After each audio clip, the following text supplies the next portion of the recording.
Talk the Walk on AM 980 KKMS. More Spirited Talk Radio. Got a question for you. What do you think it would take to silence the mouth of Bill O'Reilly? I'm thinking a lot. A lot. Joining me on the telephone right now is a woman who silenced Bill O'Reilly a few years ago. Jill Stanek is her name. Perhaps you've heard of her. You've perhaps heard of her on Focus on the Family, sharing her amazing story. She's from Chicago, Illinois. She worked in a Lutheran hospital, and she experienced some things that she shared on Bill O'Reilly's program that silenced his mouth. And no, it wasn't the law of God, which silences the mouth of the sinner and brings him guilty before God. No, it was her story. And we would like to join her right now and have her share her story with you. I'm telling you, your jaw's going to be on the floor when you hear this. Jill Stanek, thank you very much for joining us. How are you doing today? I'm fine, Todd. How are you? Good. I'm grateful that you spent some time with us today. We saw your speech when you were in town for the Robbinsdale Women's Center. Yes. Nauseating, exceptional, fascinating, disgusting, all of those things in one 30-minute presentation. Nice job. Yes, it is quite awful. What I have to talk about, it sure is. All right, now you started out. Tell everybody why you wanted to become a nurse. I wanted to become a nurse so that I could help people. I witnessed an accident when I was a young mom, and a little baby died in that accident, and I was helpless standing by watching her die and never wanted to be in that situation again. And so that became the impetus for my becoming a nurse, going to nursing school when my youngest was in first grade, and going on, as you said, to a hospital that was affiliated with the Evangelical Lutheran Church of America and United Church of Christ, named Christ Hospital on the southwest side of Chicago, and that's where this all happened. Okay, so you think you're a Christian. Yes. I'm going to go to the Christ Hospital. Yes, and be safe from such moral and ethical dilemmas like abortion. But you discovered in short order. Wrong. What were they doing? I found out in my capacity as a labor and delivery nurse that the hospital was involved not only in second trimester abortions and sometimes early third, but the method of abortion that the hospital used sometimes resulted in babies being aborted alive. And if they were aborted alive, they were allowed to die without any medical intervention whatsoever.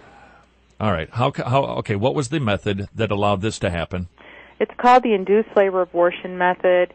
It's also known as mid-trimester labor induction, early induction of labor, which sounds very clean, but it's abortion, and also we now know it as live birth abortion. Uh-huh. So the baby, while intended to be aborted and hopefully dead, comes out actually alive.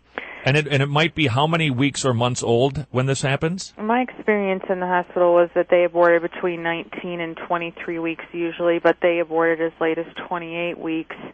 And they never tried to kill the baby in utero in the hospital.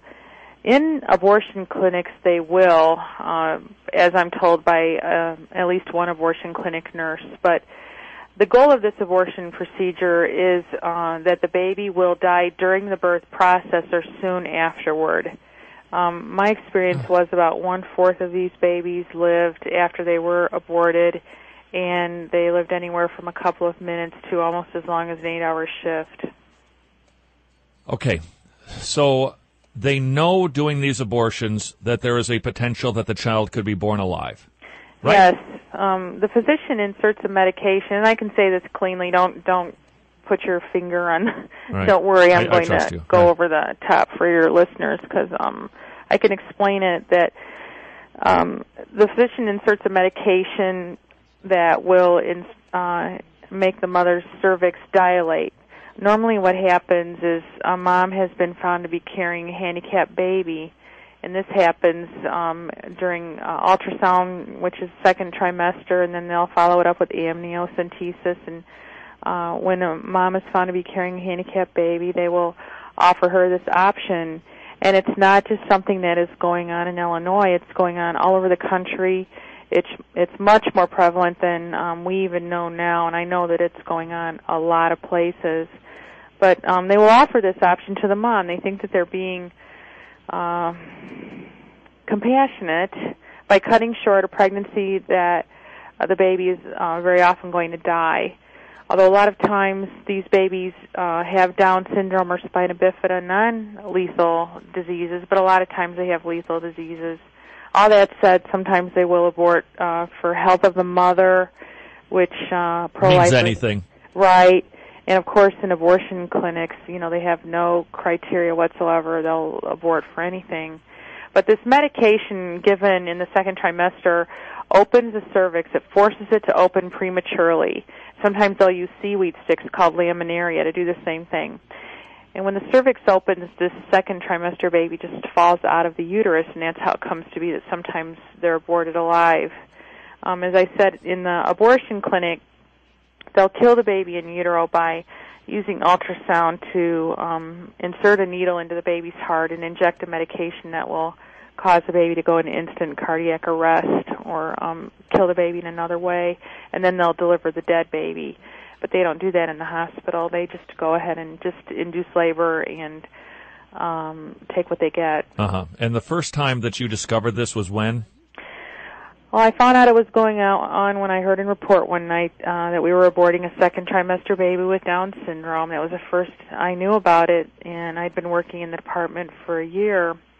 But then, one night, not too long after that, a nursing coworker was taking one of these live aborted babies who also had Down syndrome to our soiled utility room to die, which is where they took them if they lived when parents didn't want to hold them and they didn't have time to hold them.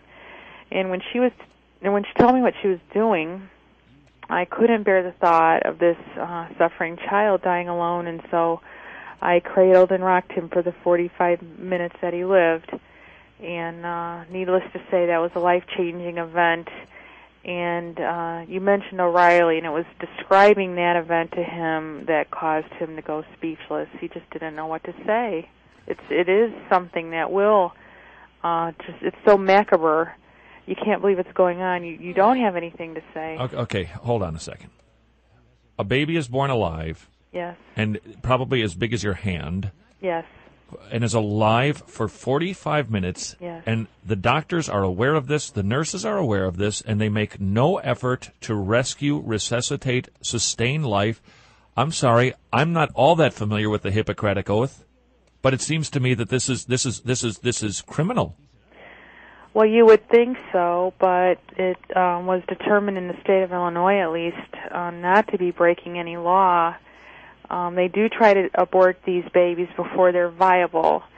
But the problem is that they don't know. You don't know what you have. That's what you say in labor and delivery. You may think you know what's going on with every baby, but you don't know what you have until the baby's born. And we've all heard stories of babies who were supposed to be ill that weren't, or babies that were supposed to be a certain age or weight and they were older or younger than they were supposed to be. And these babies were not wanted. They were aborted most often because it was thought that they were very sick, but they were not assessed after they were aborted. They were just automatically relegated to the soiled utility room for lots of reasons. The doctor definitely would want to destroy the evidence when he'd recommended to kill a baby. You wouldn't want to find out that your recommendation was wrong. So there were a lot of reasons why they wouldn't want to assess these babies, but there has now been a law passed. Which gets stymied by 3 judges. So to the soiled utility room? I'm sorry, in my mind, I'm seeing you walking into I can smell the room because you can smell the cleaning solution in there. I'm seeing a sink and some buckets and the mop for the floor and a washer and a dryer and a chair and some shelves with laundry detergent. Right, and it is even worse. I held the baby that I heard about. I received that baby after the baby was too far gone to try and resuscitate, but a nurse coworker of mine testified with me in Washington. We testified before a House committee about this, and she said that she came into the soiled utility room on 2 separate occasions, once to find a live aborted baby laying naked next to the sink, once to find a live aborted baby laying naked on the scale, and she said that she herself once inherited a patient at change of shift who had just aborted a baby alive and didn't want anything to do with him, And she said that while she was going back and forth caring for her two patients from the soil utility room to her